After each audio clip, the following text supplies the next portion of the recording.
नमस्कार दोस्तों, मैं उमेश कुमार कुंडारिया आदर्श विद्या मंदिर ब्यावर से आपका हार्दिक स्वागत अभिनंदन करता हूं।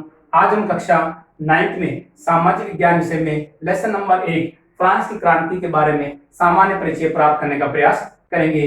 जैसा कि हम सभी जानते हैं, 14 जुलाई 1789 को फ्रांस में आतंक का माहौल था। सम्राट ने सेना को पेरिस नगर में प्रवेश करने के आदेश दे दिए थे।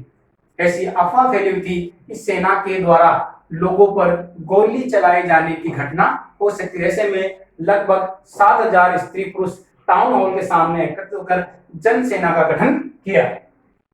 इस जनसेना ने हथियारों की खोज में सरकारी भवनों में जबरन प्रवेश करने लगे। सैकड़ों लोगों का समूह फ्रांस के पूर्वी भाग, जहां पर बास्तिल का किला बना हुआ था, वहां की ओर कूच कर गए। सैकड़ों लोगों के और जनसेना के आपसी संघर्ष में बास्तिल के किले का कमांडर मारा गया और इस किले में जो कैदी थे, जिनकी संख्या 7 थी, उनको छुड़ा लिया गया। बास्तिल का किला सम्राट की निरंकुश शक्तियों का प्रतीक होने के कारण लोगों की घृणा का केंद्र बना हुआ था। ऐसे में सभी लोगों ने मिलकर बास्तिल के किले को ढहा दिया, तहस नहस ध्वस्त कर दिया। कुछ बचे हुए अवशेष लोगों ने बाजार में बेचे ताकि लोग स्मृति के रूप में इनको अपने पास में रख सकें। इस पूरे घटनाक्रम का परिणाम ये निकला कि फ्रांस के शासक को फांसी दे दी गई। इस नतीजे पर लोगों को आशंका होने लगी। बात करते हैं 18वीं शताब्दी में फ्रांसीसी समाज। 1774 में बूर्बो राजवंश के शासक लुई 16वां फ्रांस की राजगद्दी पर बैठा। उस समय उसकी आयु मात्र 20 वर्ष थी। उसका विवाह ऑस्ट्रिया की राजकुमारी मैरी एन तो से हुआ था। जिस समय वह शासक बना था, उसमें राजकोष खाली थे। फ्रांस के वित्तीय संसाधन, लगभग सभी प्रकार के संसाधन नष्ट हो चुके हैं। वर्षाय का विशाल महल, उसकी शान शौकत और उनकी विभिन्न प्रकार की व्यवस्थाओं को बनाए रखने के लिए विभिन्न प्रकार का अत्यधिक मात्रा में खर्च होने लगा था।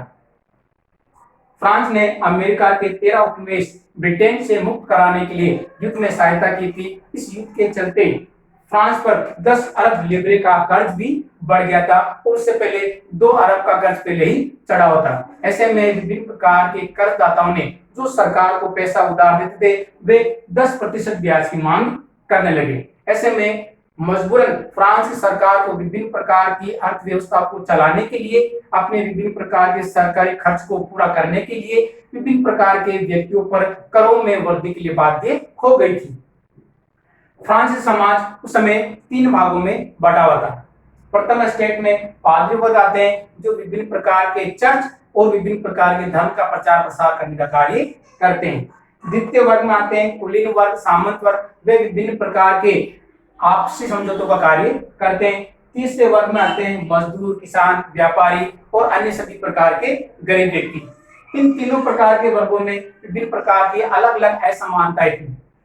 प्रथम वर्ग और द्वितीय वर्ग को विभिन्न प्रकार के करों में छूट दी गई थी, जबकि तृतीय वर्ग के द्वारा विभिन्न प्रकार के अलग अलग कर सरकार वसूल करती थी। इसमें कुछ करों के प्रकार हैं। पहले बात करते हैं टाइथ। ये एक प्रकार का धार्मिक कर था, जो प्रथम एस्टेट के पादरी वर्ग के द्वारा वसूल किया जाता। यह फसल का कुल 10वां हिस्से के रूप में वसूल करते थे।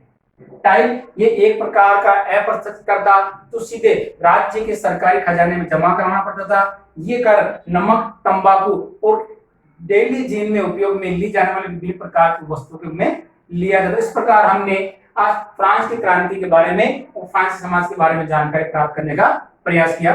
धन्यवाद।